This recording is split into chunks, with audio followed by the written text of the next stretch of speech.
Je me prénomme Judith, je suis mère de 4 enfants.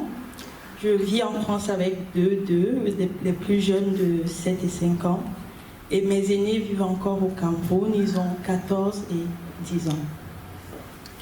Je suis congolaise, mais j'ai grandi au Cameroun. Je suis arrivée au Cameroun jeune et mon rêve c'était d'être médecin, de faire des études de médecine. Mais faute de moyens, je me suis dirigée vers la gestion dans une université d'État. J'ai pu obtenir mon master en banque, monnaie et finances internationales.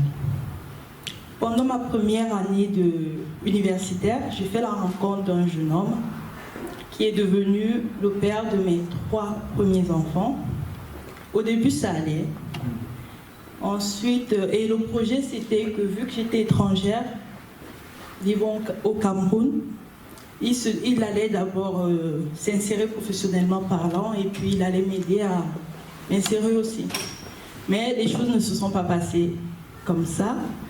Quand monsieur s'est inséré, je suis tout de suite devenue inutile, je suis devenue étrangère, je suis devenue la femme qui n'était pas à sa hauteur.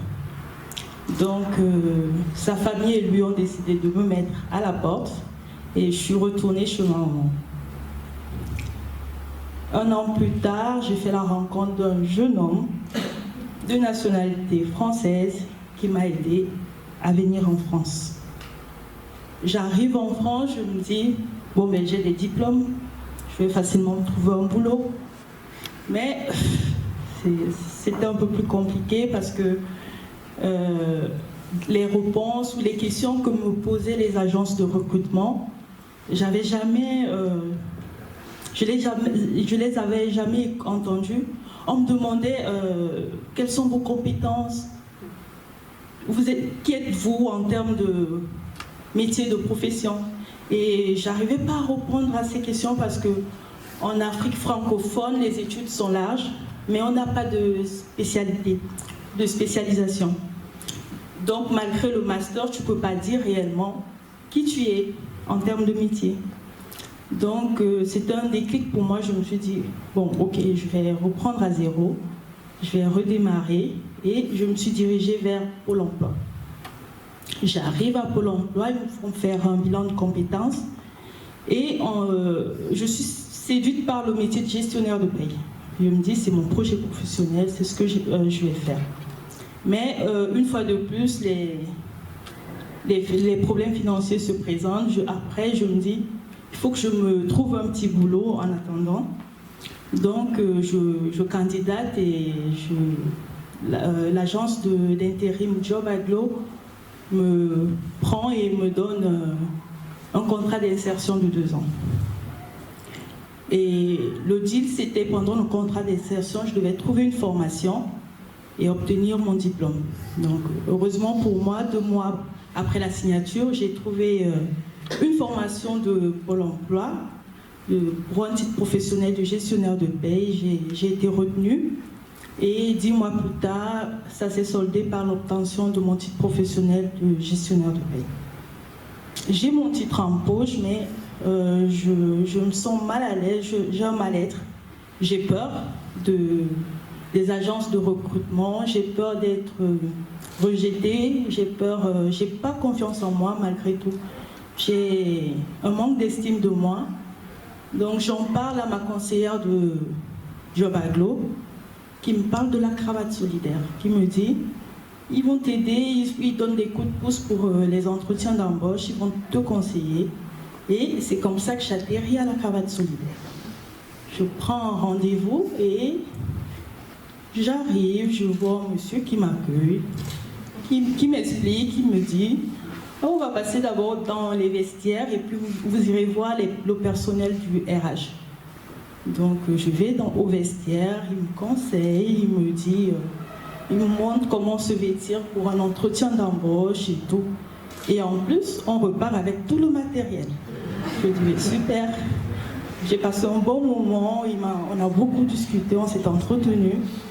Et voilà, j'ai trouvé quelqu'un d'aimable et de gentil. Je me suis sentie en sécurité. Ensuite, il me dit, ben, tu vas voir le personnel de RH. J'arrive, je suis devant une dame et un monsieur, et simulation d'entretien, panique. Et tout de suite, ils décèlent en moi ce manque de confiance en moi. Ils me disent que je m'exprime en me dévalorisant. Donc, on me propose un mentoring. Et comme mentor, on m'attribue Christian Perel. Sacré personnage.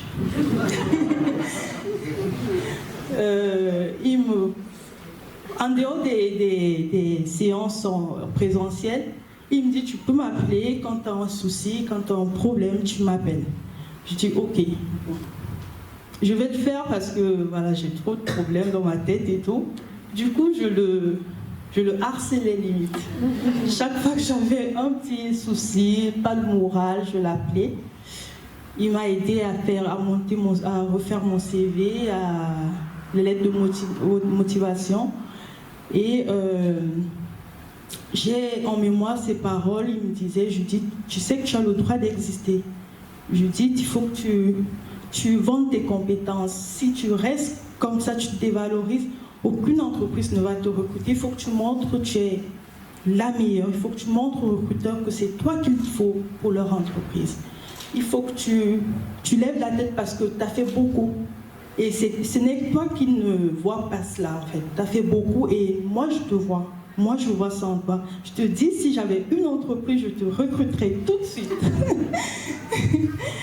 Je crois que grâce à ces conseils, j'ai eu mon premier boulot d'agent d'hébergement au Crous l'année dernière.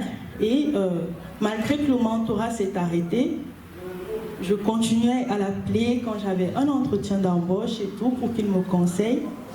La semaine dernière encore, le vendredi, je lui ai fait un testo parce que j'avais un entretien d'embauche samedi. Je lui ai dit, ben, j'ai un entretien d'embauche. Et ce qui me marquait avec lui, c'est que tout de suite, il m'écrivait ou il m'appelait.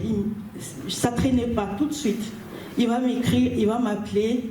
Qu'est-ce que tu veux? On se voit, on fait une visio, ou je t'appelle, ou c'était tout le temps ça. Et j'ai le plaisir de vous annoncer que samedi, j'ai signé mon CDI en tant que secrétaire comptable. Donc, et je pense que si je suis arrivée, c'est grâce à Christian Perel.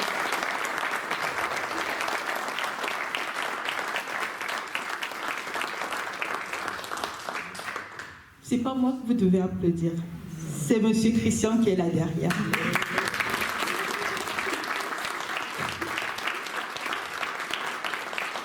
Parce qu'il a été ma force, il a été mon motivateur, il a été mon conseiller, il a été mon papa. Je lui dis merci.